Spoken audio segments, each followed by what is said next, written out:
What you desire is meant for you to experience, but do you even allow yourself to truly admit what you want, even if just to yourself? Do you allow yourself to admit your deepest desires, or do you see your ideal life and immediately put it outside of the realm of possibility for you? And then, of course, deny why you want that or justify the reasons that you don't or shouldn't, on and on and on. That's what we're going to get into today. Super excited about this video. Stay tuned for, a very powerful and empowering video today. Hello and welcome back to my channel. I am Your Muse Traci. I am here to inspire you and empower you to live the life of your dreams, to create on purpose exactly what you want in all areas of your life, to stop settling and to stop suffering. You are not here to suffer. If that sounds good to you, you are more than welcome to subscribe to my channel. I offer one-on-one coaching and I also offer group coaching options. My next group coaching program is starting in just a few short weeks in January. I'm super excited to start the new year, 2025, this way with all of you guys. This program is super powerful, getting rave reviews from participants last year in 2024, and I'm super excited to be running it again. I have a special limited time payment plan available, so if you're interested in that, you can get that. This is probably going to be the last week. I think I said that last week, but for sure this week. So if you're interested, check it out on my website. There's more information there. Okay, so we are talking about desires today. And the first thing that I have to talk about is how important it is to allow your desires to exist within you.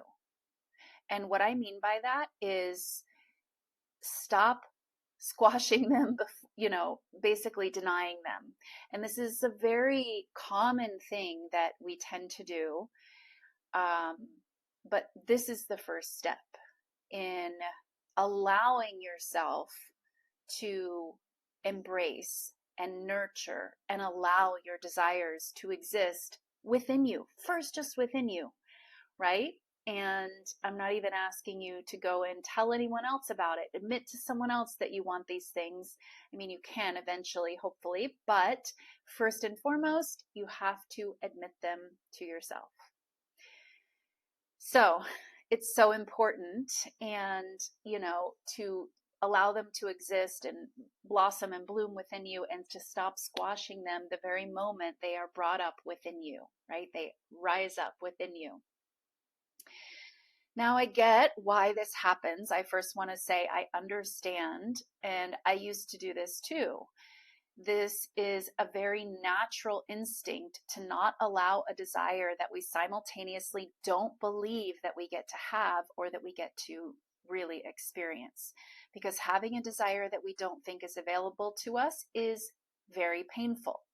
We first learn this in childhood when we learn firsthand how painful it is to have a desire and be denied the desire, and how painful that is. So do you remember, that time when you had a desire? Maybe it was for the newest gadget or toy that was advertising during Saturday morning cartoons. I'm risking dating myself here, but they did that. Saturday morning cartoons was a thing, and all the children were there watching the cartoons because that's when you watch them, and they would advertise the latest toys and the latest things that you needed to have. And so you see this commercial and you're like, oh my God, I want that. And you don't always get all the toys that you want. So I'm sure you guys can relate. This is a somewhat silly example, but we learn this as children. We don't have desires that are practical. We just see things, we're like, yeah, I want that. And, we may not always get those things. So we learn firsthand at a young age that can be painful. And so we start to develop coping mechanisms about how to handle that. And so the point is that you know what it is like firsthand to have a desire and experience the pain of having that desire denied. And I'm not saying that you should have been given every toy and every desire that you ever wanted as a kid. I'm not saying any of that. I'm saying we learn through experience at a young age that this is, something that happens, and we develop a coping mechanism subconsciously that we carry with us into adulthood. And we unfortunately start to apply to bigger, desires and bigger situations. And again, unconsciously. We're not doing this consciously. So perhaps we want to live in a certain place, or, we have a certain desire for what we really want to do for our work or our career, or how we truly want to live our life, the amount of money and freedom. And we really desire to have certain things in our life. All of these things, though, become denied. We don't even admit that we really want this certain type of living condition, or we want to do this certain type of work, or we want to have this certain amount of money and freedom in our life. We don't even admit that this is actually, we have a higher level of desire here. I mean, if you're here on this channel, you may have already been able to identify those desires, and maybe you are already starting to admit these desires. Brilliant. That's, again, this is the first step, learning how to admit them and embrace them. So noticing when desires come up, and then you also have to notice if you're immediately squashing it and denying it. And, again, until you're becoming aware of all this, these higher levels of desires that may not be present in your life right now, we subconsciously suppress them. If we don't have the beliefs to support them, we subconsciously suppress them. And a lot of times we don't have the desires to support them. Maybe not all of them are denied, but usually at least one or two big ones, one or two big areas of our life, we don't have the beliefs to support our grand desires. And, they're not supported by our belief system, our current belief system. And so they get unconsciously suppressed. However, these desires that you have, and they are the realest, truest parts of you, by the way. This is your truth. This is the real you.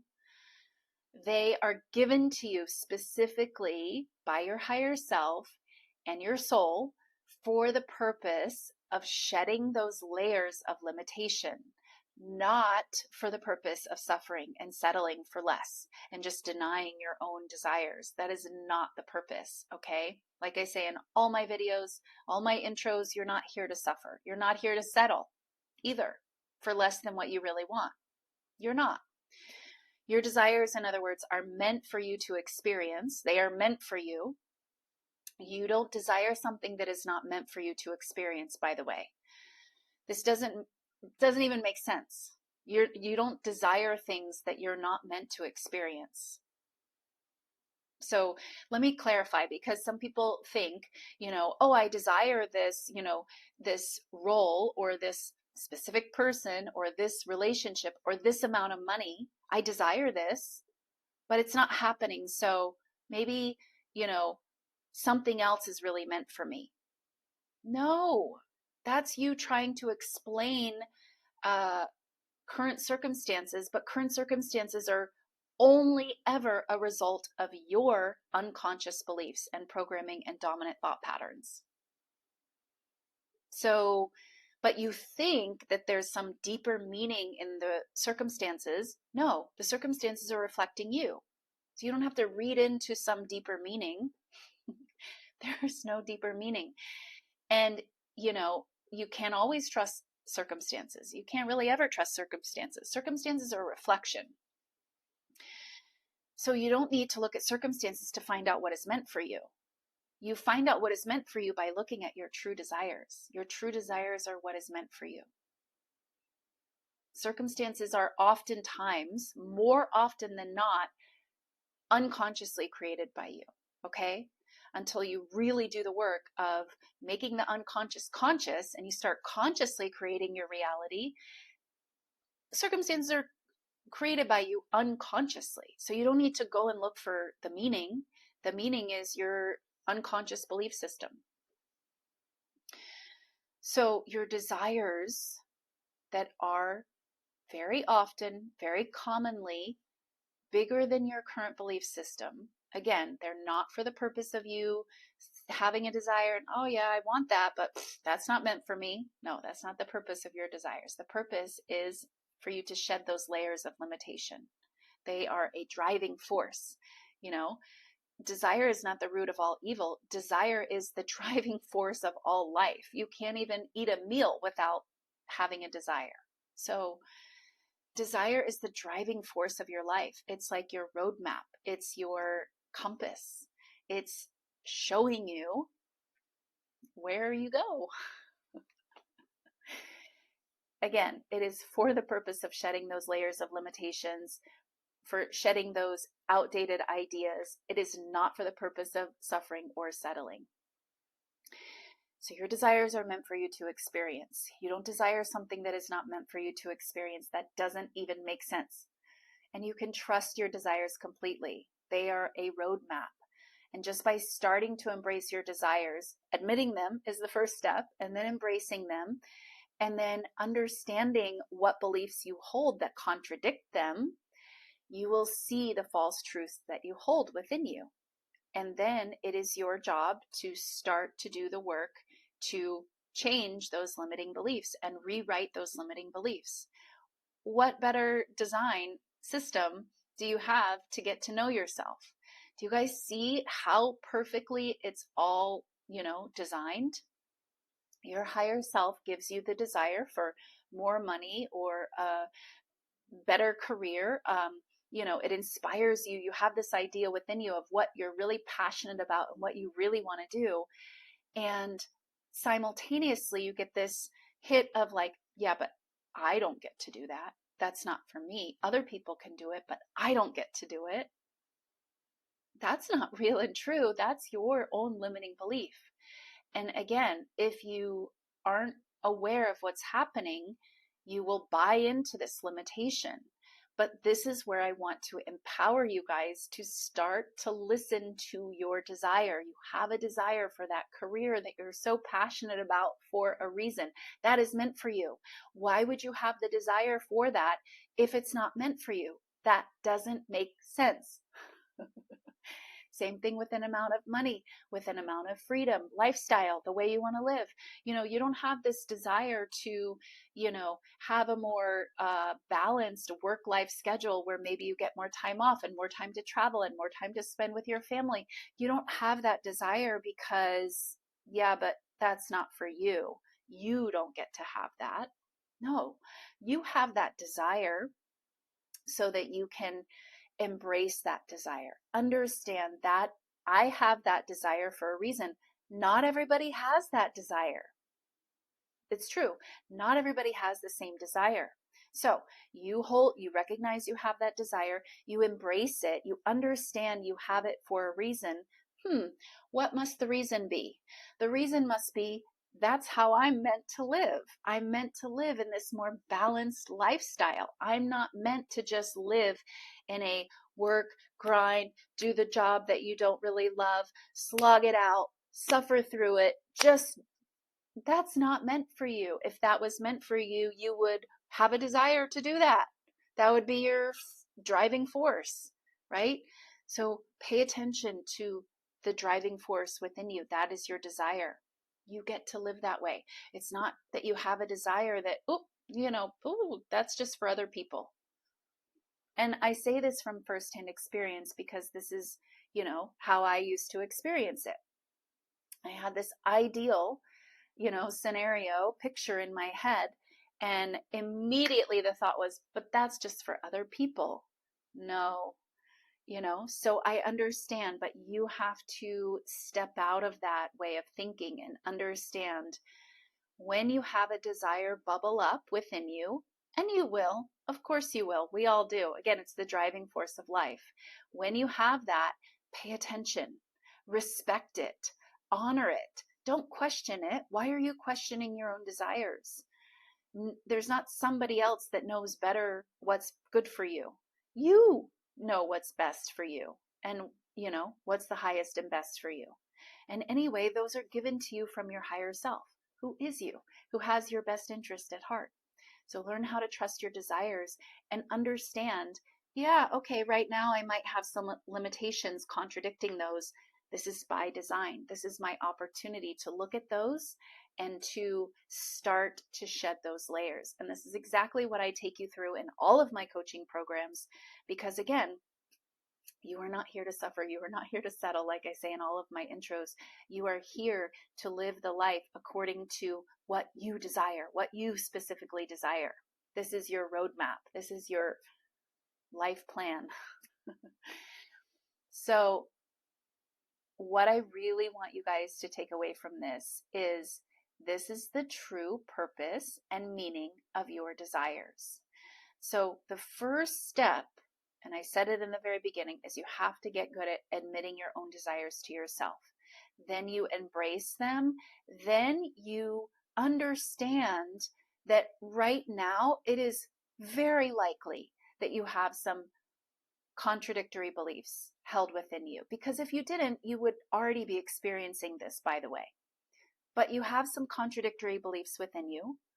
No problem. Your beliefs are changeable. And it doesn't have to be hard to change your beliefs either, you guys. That's a limiting belief in and of itself. Your beliefs that you've carried with you your whole life,